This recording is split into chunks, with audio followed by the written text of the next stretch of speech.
Okay, in the interest of everyone's time, I'm going to go ahead and get started. So I'd like to welcome everyone to the City of Lynchburg CARES Act Business Recovery Program webinar. I'm Margette Upshur. I'm the Director of Economic Development and Tourism for the City of Lynchburg. Thank you all again for joining us virtually today to learn more about this really important program. And we really want to thank our partners at the Small Business Development Center and Centra HealthWorks for co-hosting this webinar with us. So in March of 2020, the world changed, as you all know, and like other cities across the country, Lynchburg businesses and the organizations that serve them have had to make some hard and fast decisions on how to function in the new normal. We know that this extraordinary time has been incredibly challenging, but we also know that our businesses and our citizens are innovative and resilient. The Office of Economic Development and Tourism is here to serve you. And today we are so excited to share the details of how we are deploying millions in direct support to the city small business community. In the next hour, we will share with you an overview of the city's CARES Business Recovery Grant Program. You're going to hear today from Reed Wodica, the Deputy City Manager for the City of Lynchburg, Anna Benson, Assistant Director of Economic Development and Tourism, and our partners in this program, Stephanie Keener, who is the Director of the Lynchburg Region Small Business Development Center, and Andrea Cheshire, Director of Centra HealthWorks. And as you've all heard many times before, to ensure a smooth meeting, we ask that you please mute your microphone. You may utilize the chat feature of the call to ask any questions throughout the presentation, but we will have a moderated Q&A session at the end of this presentation. In addition to the Zoom meeting, the presentation is being recorded and live streamed on Facebook at Opportunity Lynchburg and the Small Business Development Center pages. The recording will be available after this webinar. It'll be available on www.opportunitylynchburg.com/cares following this presentation. And now it gives me great pleasure to introduce Reed Wodica, our Deputy City Manager, for a few words. Reed? Thanks, Margette, and thanks to all of you for attending today. This is a really exciting opportunity to bring to you today, and we are all very excited for it. So in June and then again in August, the City of Lynchburg received allocations from the Commonwealth of Virginia totaling approximately $14 million from the Federal CARES Act.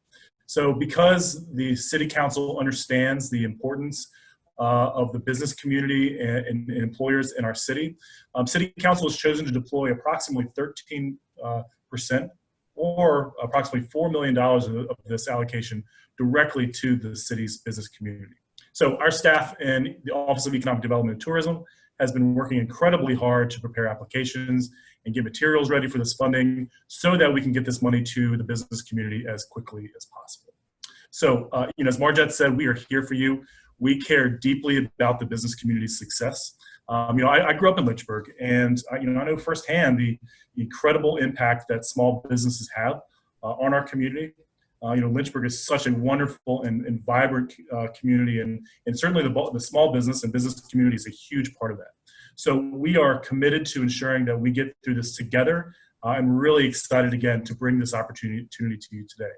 So at this point, I want to turn it over to the fantastic Anna Benson as she will walk through the application materials and processes in detail. So thanks again for being here, and we're really excited about this process. Thanks, Reed and Margette, and thanks to our partners again at the SBDC and at HealthWorks. So I'm going to spend the majority of this presentation walking through in detail how to apply both the application itself and the supporting documents. I'll go over eligibility, and we'll talk about wraparound services, and then open it up for Q&A. So So what is the CARES Act? As most of you know, the Coronavirus Aid, Relief, and Economic Security Act, or CARES Act, is an economic relief package passed by Congress and signed into law on March 27, 2020. The City of Lynchburg CARES Business Recovery Program is funded through an allocation from the Commonwealth of Virginia and directed by Lynchburg City Council to the business community to offer assistance to businesses whose operations were either closed or restricted by the Commonwealth of Virginia in response to the novel coronavirus. The program is administered by the Office of Economic Development and Tourism and the Economic Development Authority of the City of Lynchburg. We will post the online application on September 1st at 9 a.m. and close the applications on September 8th at 5 p.m. All of the material that I'm going to cover here today is available on our website at opportunitylynchburg.com/cares. So I will be referring back to that webpage throughout the presentation, and you certainly can go follow along and download all of the application materials in advance. So who is eligible? As we've mentioned, we are making every effort to inform eligible businesses using the information that we have via letter, email, phone call, and the availability of this webinar, which is shared to Facebook Live right now and will be recorded and posted on the website as soon as possible. So who is eligible? You must be physically located in the City of Lynchburg and be in business as of March 1st, 2020. The business must have at least 100,000, but no more than 5 million in annual gross revenues, have between 1 and 100 full-time employees or equivalent full-time equivalents employees as of March 1st, 2020. You will be required to list and provide a description of qualifying expenses, agree to release your tax information, which is not subject to the Freedom of Information Act, and I will cover that a little bit later. Submit a signed and complete copy of your IRS Form W-9. Submit a scanned copy or photo of your current 2020 City of Lynchburg business license. Certify that the business is currently open or plans to open. You must be able to demonstrate a loss in revenue that can be attributed to COVID-19 by completing a financial statement of impact form, which we'll go over in more detail. Be current on any and all City of Lynchburg taxes prior to grant disbursement, and submit a copy of your PPP or EIDL applications if applicable. There'll be questions about that, and we'll go over that in more detail as well. So who is not eligible? Wholesalers and contractors as categorized by the City of Lynchburg Commissioner of the Revenue, nonprofit organizations not eligible at this time, and retail businesses deemed essential by the Governor Northam's Executive Order 53. This was the executive order at the end of March that closed all non-essential businesses. And there is a specific list of essential businesses listed in that executive order, and you can access that full list on the website. But it includes things like grocery stores, gas stations, home improvement stores, and that. But there is a complete list of those deemed essential by Executive Order 53 who are not eligible at this time.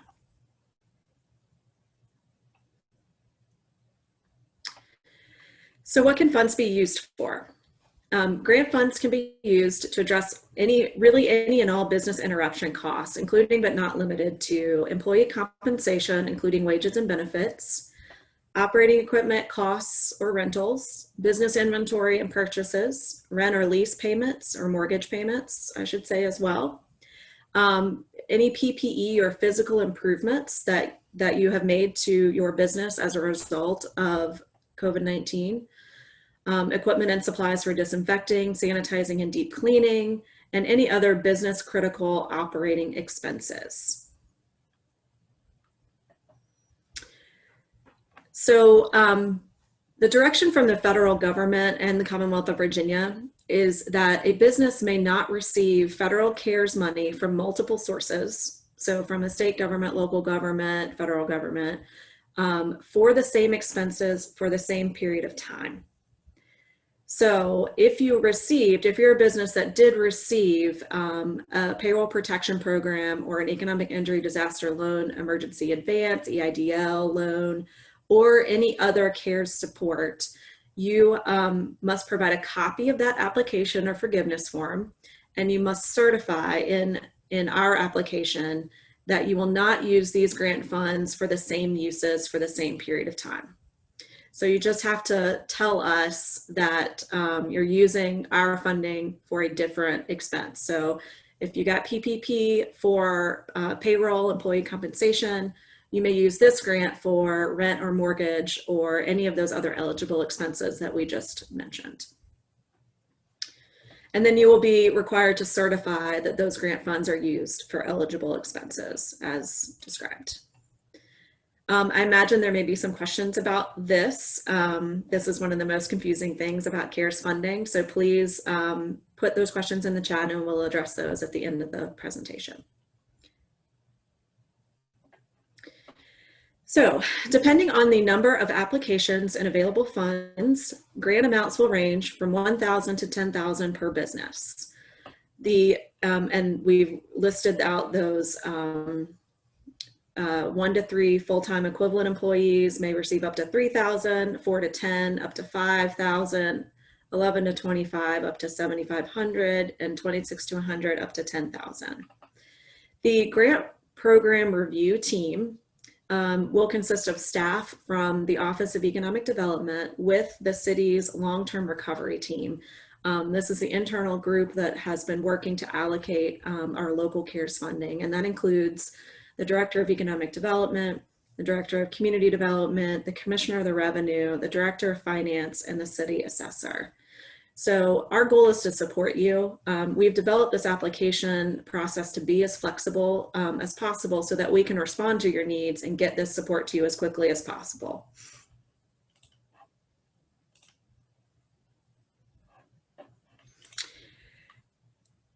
So I'm going to walk through the sections of the online application on this slide. And again, there's a sample application that you can view on the opportunity.lynchburg/cares website before the portal opens. So you can actually review that application and prepare ahead of time. The online application itself is meant to be very basic and it has 6 parts. The first part is business information, which is your basic contact information, business tax ID, phone number, email, etc.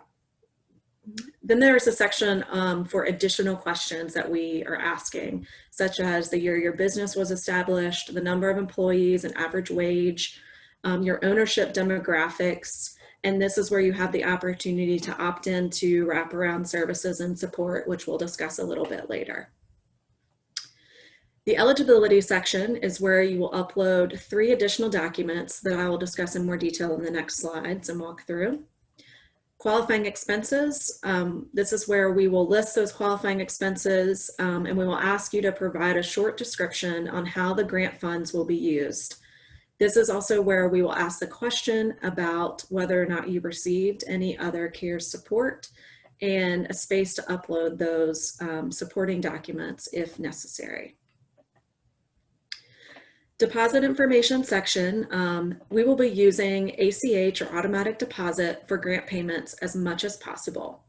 You do have the opportunity to opt in to receive a paper check, but please know that choosing that option may extend the time for you to receive your payment. We anticipate that it will take 4 to 6 weeks from the application deadline to receive your grant payments, but we will make every effort to speed that up. And opting into automatic deposit is a way to speed that up. So you have a choice there whether or not to provide that information or to opt for a paper check. And then finally, the certification section of the application. In this section, you will authorize by checking boxes that are required for you to do. You will authorize that your application is true and accurate to the best of your knowledge, that your business may be publicly listed as a recipient of the program, that you may be asked to produce any additional documentation as follow-up from our team when we review applications, and that you authorize the city to verify information provided in the application. So any And this is also where we make the disclosure that any business tax information released to the review committee by the Commissioner of the Revenue is exempt from public disclosure and cannot be made available in response to Freedom of Information Act requests. So we will keep your information confidential, and it cannot be publicly disseminated. And then finally, in the application, you will digitally sign and submit your application.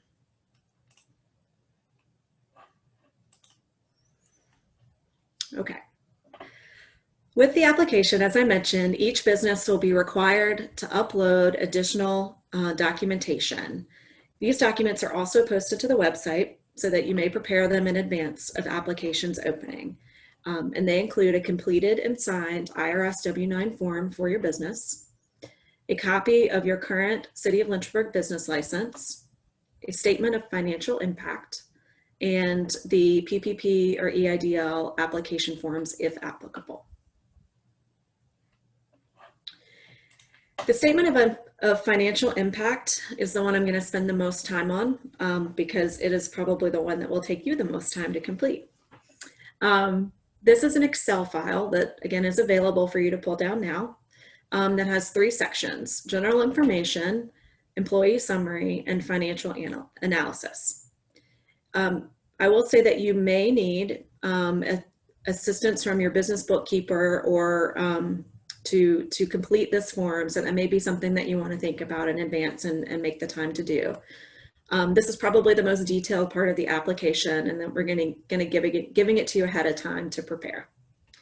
So general information is your basic business information, most of which you have already included on your application, but we want it in this form as well, which is your name, your contact information, your tax ID number, and that sort of thing. The employee summary is where you will put in the number of full-time employees and the number of part-time employees for these 2 different time periods. So we're asking you to give us your employee numbers as of March 1st, 2020, and your employee numbers as of August 1st, 2020. Full-time employment is defined as 35 or more hours per week. So if a full-time employee works more than 35 hours per week, you would list them as full-time, and less than that, you would list them in the part-time or hourly category. The financial analysis section is where we are asking you to enter your revenue, your business revenue for 2018, 2019, your projection for 2020, and then by month revenue for 2020. The spreadsheet automatically calculates any changes in the revenue. So please do not make changes to the formulas in the spreadsheet, and you will just you'll enter your information, save and upload the spreadsheet to the application portal. We may have questions about this, so we'll anticipate those at the end. Please put those in the chat box.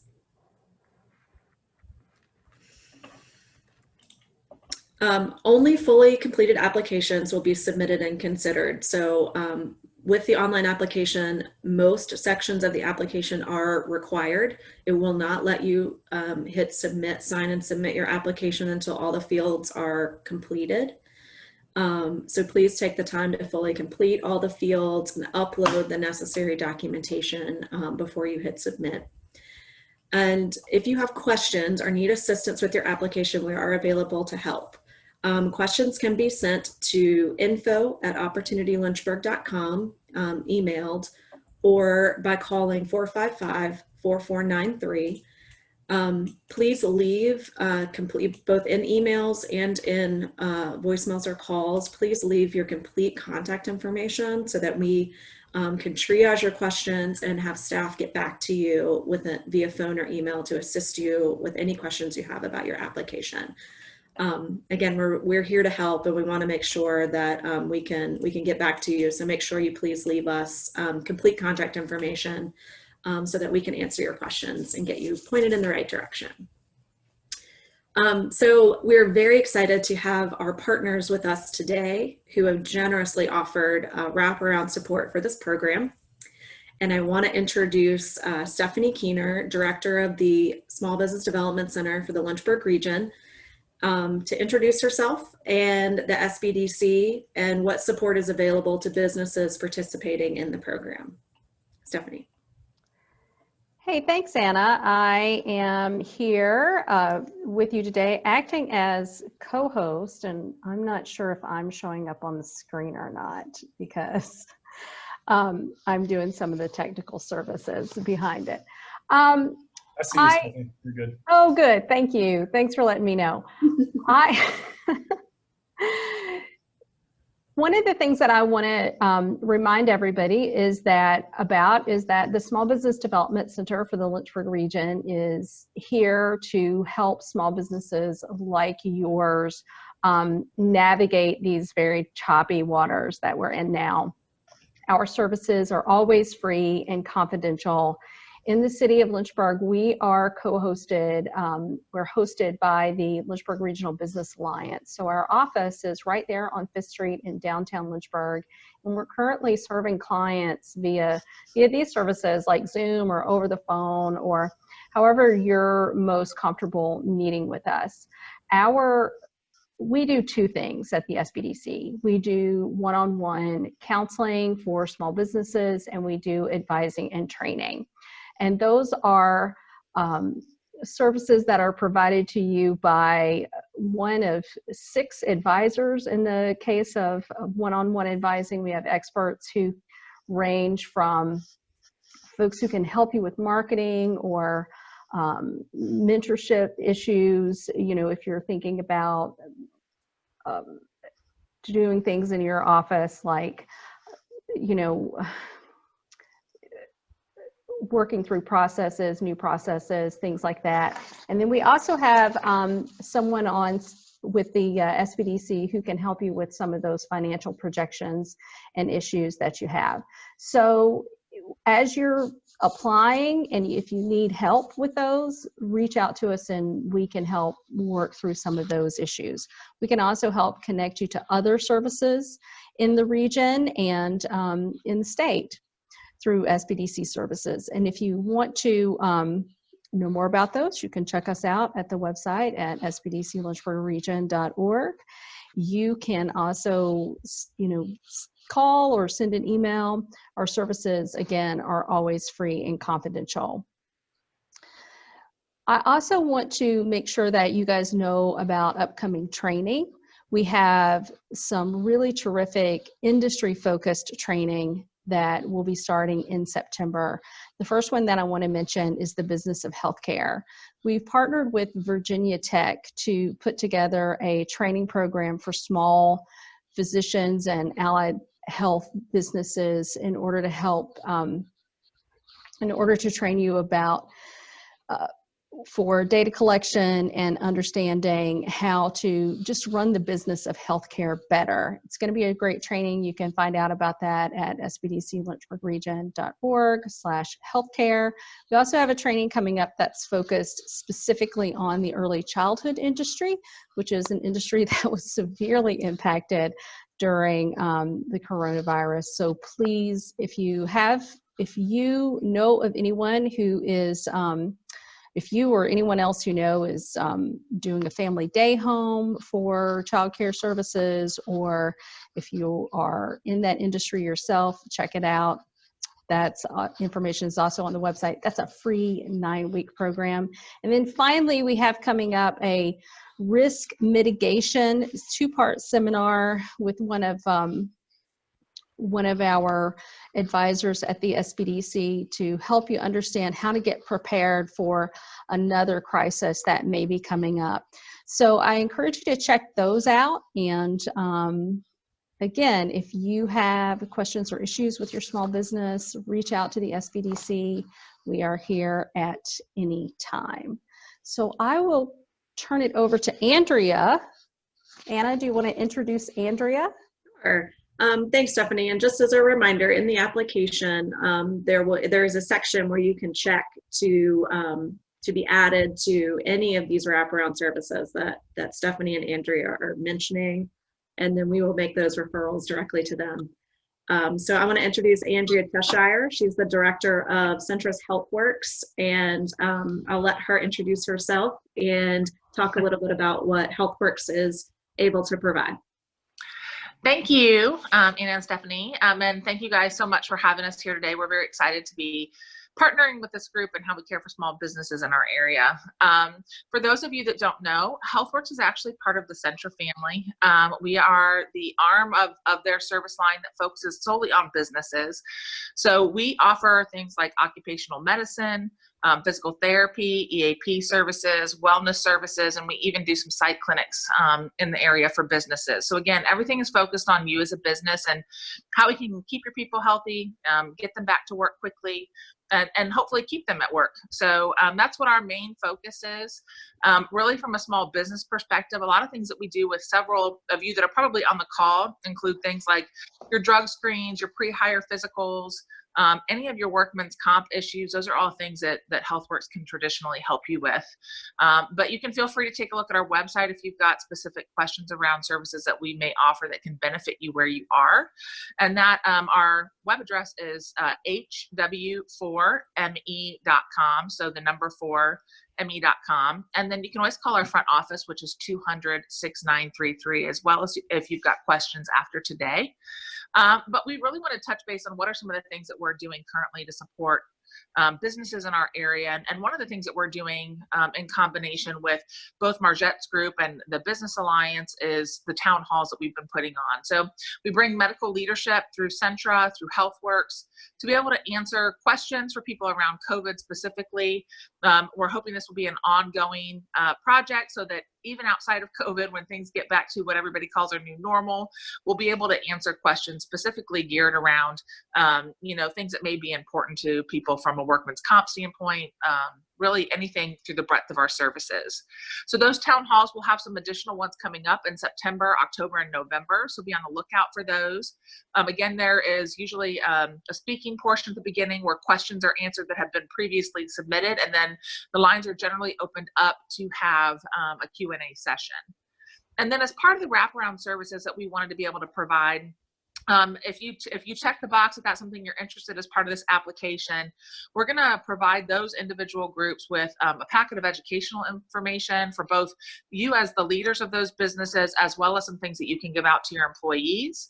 And then we're also going to be doing some focus groups around small businesses to answer questions. And so we'll work with Margette and her group around what that might look like. But right now, we've got things, obviously COVID is at the top of people's brains. What do we need to do around testing?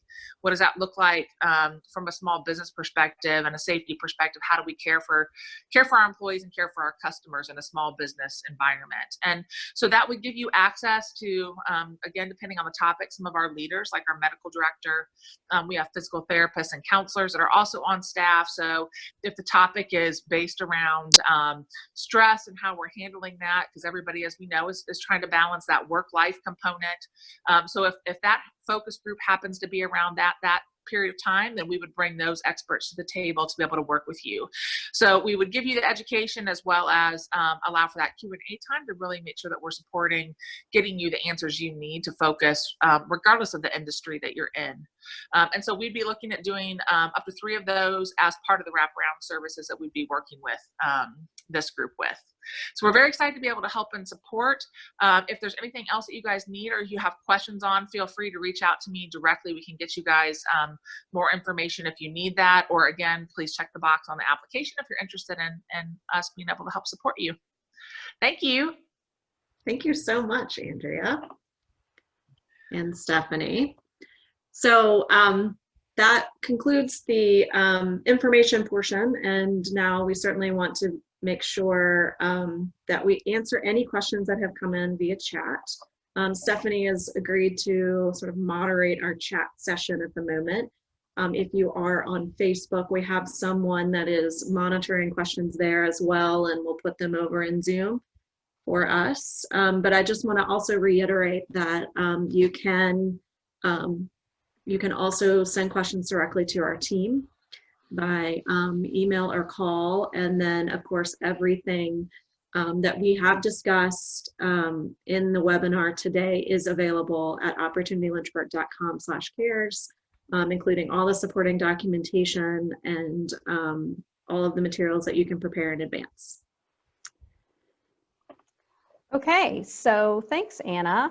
I am looking at the chat box, and first we have a thank you from Lala's Salon and Spa just for doing this. And we also have a question, what is the covered period for expenses? So essentially after, the answer to that is essentially after the Executive Order 53. Thank you for that question. After the closure, so anytime after March 25th, 2020 to, September 1st. And we have a question here. What about booth renters that at the salon that did not have to pay their rent for 3 months during COVID-19? Those rents help pay expenses for the salon and spa lost income. So I think if I'm interpreting this question correctly, I think that she's asking if the individual stylists would be able to apply, or she may be asking if she can apply to cover the rent that she should have received. So it could be a two-part question. So I think the answer is both. So there may be some booth renters that are eligible as individual businesses because it's one of those industries where the salon is eligible, but also the individual who has a business license may also be eligible. You just need to make sure that you are also eligible for all the other, read through all the other eligibility criteria.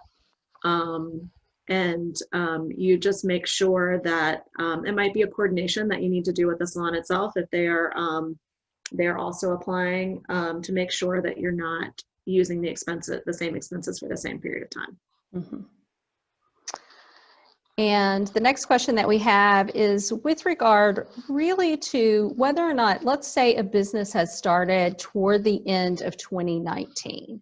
How would that business demonstrate loss if they didn't have financial statements from the past couple of years to, you're asking for 2018 statements, 2019 statements. They started in 2019, they wouldn't necessarily have that information. How would that business apply? So certainly the primary eligibility is that you needed to have been in business by March 1st, 2020. So we certainly don't want to exclude anybody that started started just prior to that. So I encourage you to apply and complete the application and the material to the best of your ability, knowing that you may not have, obviously you wouldn't have 2 years back or even 1 year back of financials, but you could show that you may have lost revenue since March 1st. So we encourage you to just complete the information as comprehensively as you can. You're going to tell us in the application when you started, and so we'll be able to take that into consideration. And what is the amount of the grant based on? For example, is there a maximum dollar amount per full-time employee? So the grant amounts are based on employment, the number of employees that you have, and there's a scale on from 1 to 100. And I believe there is a slide in here that outlines exactly, what that range looks like, what the employment range and the grant amount range looks like. So our maximum grant amount is $10,000. Our minimum is $1,000, and then there's a sliding scale in there based on employment. The next question is, are the monies given to businesses as a grant considered taxable income? Yes, that is why we are requiring a IRS form W-9. And all businesses who receive a grant will also receive a IRS form 1099 from the city at the end of the year. Great. And Laura is just, the next question is again from Laura. She's just clarifying that about that she was asking about the rent, but I think we answered that question regarding the salon. Yep. Okay, our office is part of a larger organization. Is the eligibility based on the number of employees and annual gross income for our office only, or the larger organization? I'm going to guess that this person may be asking about, because they are part of a larger national company. So the local office. So if I'm understanding this correctly, I spoke with an architecture firm yesterday, for example, who has an office in Lynchburg, and they employ 20 people in Lynchburg, but they are also part of a national network that has a corporate headquarters located somewhere else that has many, many more employees. So they would apply for their Lynchburg office only. You don't need, so include just your Lynchburg location and your Lynchburg employees. Does that answer that question? I think so. Are grant funds able to be used for the last 30 days, even though we have reopened? Yes. Are nonprofit businesses eligible? Nonprofits are not eligible at this time. And you are welcome for the clarity on startups, Mark. That's all the questions that are in the chat box right now. We can hang out for a minute or two and see if we have any others pop in. I want to apologize everybody for sort of wandering there at the beginning of my statement. The cat walked up and bit me on the leg. That's what happens when you work from home during COVID-19. You have pet issues. Whole new world. So if you heard me go, ow, that's what happened. But this has been really informative, Anna. Thank you. I'm excited about this program for the city's small businesses. I know that, one of the questions that we have frequently at the SBDC, and one of the issues that we hear frequently is that there just doesn't seem to be all the access that we quite need for funding for our small businesses just yet. And, every little bit helps our businesses. And here's a question. If you applied for PPP but did not receive funds, do you still need to include the applications? Hey, that's a great question. Steph, I'm going to maybe get your help with that answer. I think no, if you did not receive funds from PPP. But I'm just unclear, Steph, if that is you are not receiving the grant or you're not receiving the loan. If you could clarify that a little bit, that would be great. Yeah, so I don't want to put the asker on the spot here.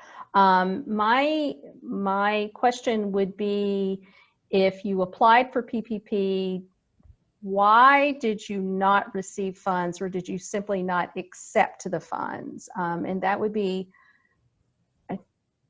also be my question with regard to economic injury disaster loan. If you applied for EIDL, applied but didn't have 941 forms because of being a startup.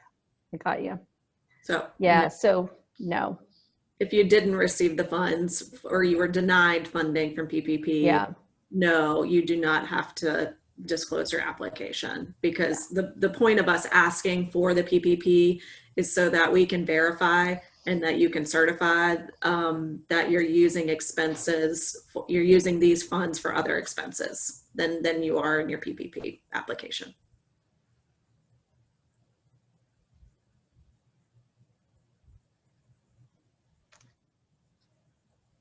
Okay, any more questions? You guys better type fast.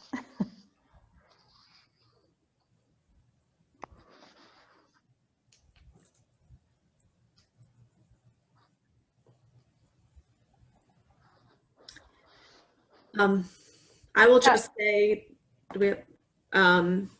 certainly, again, I'll reiterate that we welcome your questions as you prepare these applications.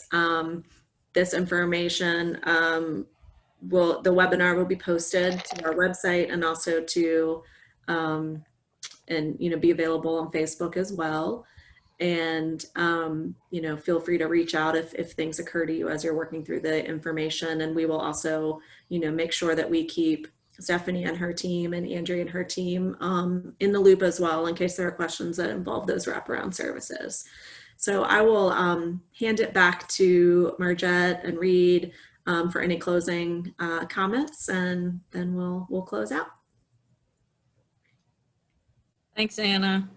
Thanks, everybody, for joining us today. Thanks, many thanks to Andrea and Stephanie, who have been our partners here. And we hope that you will avail yourselves of those wraparound services. You might not see right away what the need for that may be, but we're all going into a new normal, and these services are available. And I know many small businesses are so busy every day just trying to stay on top of things that they don't really utilize some of these folks, and they have been invaluable throughout this process with us. So I'll reiterate what was said in the beginning.